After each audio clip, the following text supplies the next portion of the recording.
Halo saudara dimanapun Anda berada, Anda sedang menyaksikan live Tribun News Update bersama saya Sandi Yuwanita. Seorang santri di pondok pesantren atau ponpes yang berada di Desa Kedung Lengkong, Simo Boyolali, Jawa Tengah, dibakar hidup-hidup setelah dituding mencuri handphone pada Senin 16 Desember 2024 lalu. Korban berinisial SS berusia 16 tahun dibakar oleh pelaku berinisial MGS 21 tahun yang dikabarkan berprofesi sebagai seorang guru. Awalnya, pelaku tiba di pondok pesantren yang berada di Simo Boyolali itu sekira pukul 21.00 waktu Indonesia Barat. Kedatangan pelaku ini sebenarnya ingin menginterogasi korban yang diduga mencuri handphone milik adiknya.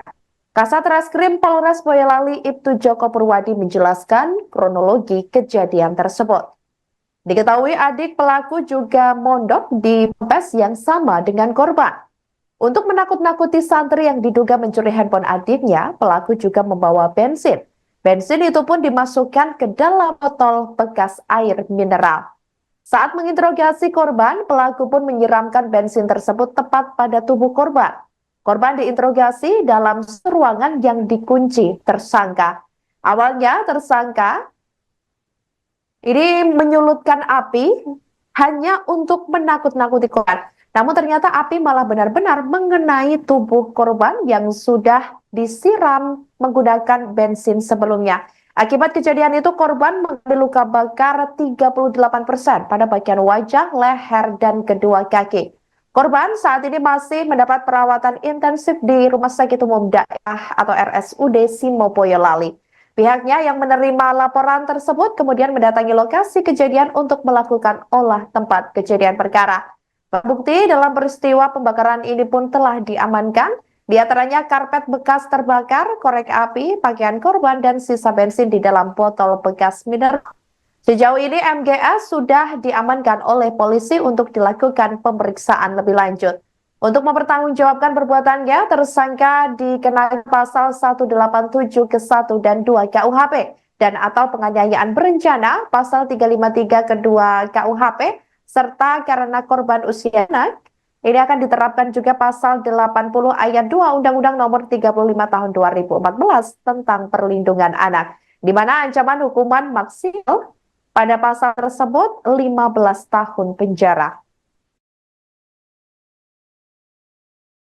Itu kami menerapkan pasal penganiayaan berencana, walaupun di sini dalil tersangka hanya akan memberikan pelajaran, namun fakta berdasarkan keterangan saksi dan fakta peristiwanya kami terapkan juga terkait dengan pasal penganiayaan berencana.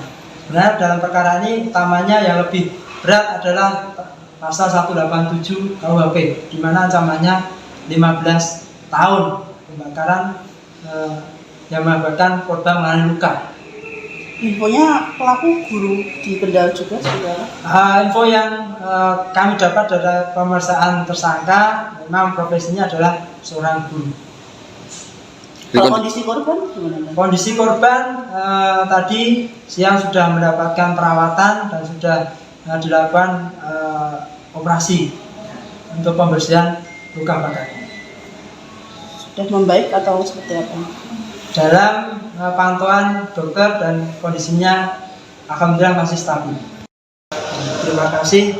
Pada sore hari ini kami akan menyampaikan penanganan laporan terkait seorang santri yang menjadi korban pembakaran atau penganiayaan, di mana santri ini masih usia anak. Jadi untuk TKP-nya terjadi pada hari Senin tanggal 16 bulan Desember sekira pukul 23.00 di salah satu kamar tamu di Pondok Pesantren Darusi Sahadah Putra Kedung Lengkong, Simo, Kabupaten Boyolali. Untuk korban atas nama adik Saini Saputra atau SS usia 15 tahun, sesuai alamat tempat tinggal di Sumbawa Barat, NTB. Jadi adik ini belajar di ponpes sejak bulan Juli 2024. Untuk tersangka yang sudah kita amankan dan dalam proses pemeriksaan atas nama Muhammad Galang Setia Dharma, laki-laki, usia 21 tahun, pekerjaan sehari-hari adalah guru, untuk alamat Kecamatan Kaliwungu, Kabupaten Kendal. Jadi, untuk kronologisnya, jadi pada hari Senin itu adik dari tersangka ini yang juga santri dari Ponpes mengadu kepada kakaknya bahwa HP miliknya hilang atau dihilangkan atau diduga diambil oleh korban ini, sehingga kakaknya atau tersangka ini datang ke pondok sekira pukul 21.00 yang kemudian meminta adiknya ini untuk menghadirkan korban, dan difasilitasi waktu itu dihadirkan oleh salah satu pengasuh, sehingga antara tersangka ini dapat menginterogasi korban dalam satu ruangan yang ternyata dalam ruangan itu dikunci oleh tersangka. Jadi tersangka ini datang ke pondok pesantren sudah membawa hal bakar berupa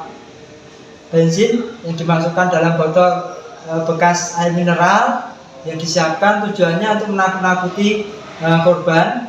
Namun dalam situasi tersebut bahan bakarnya dituangkan ke tubuh korban, ditakut-takuti dengan menggunakan korek api, dinyalakan, akhirnya terbakar.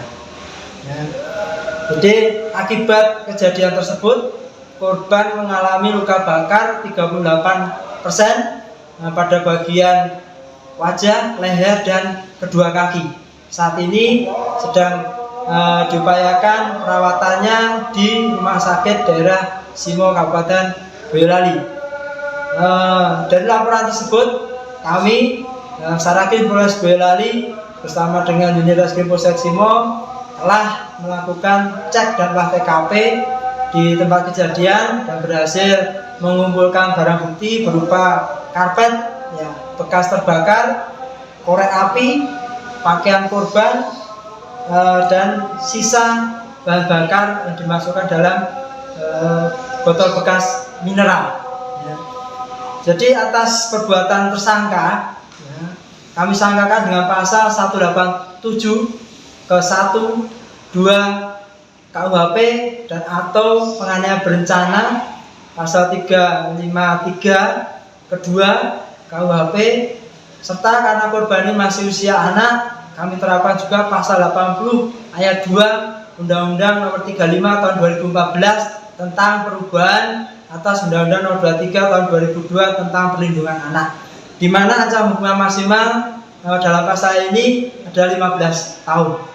Download Tribun X sekarang, menghadirkan lokal menjadi Indonesia.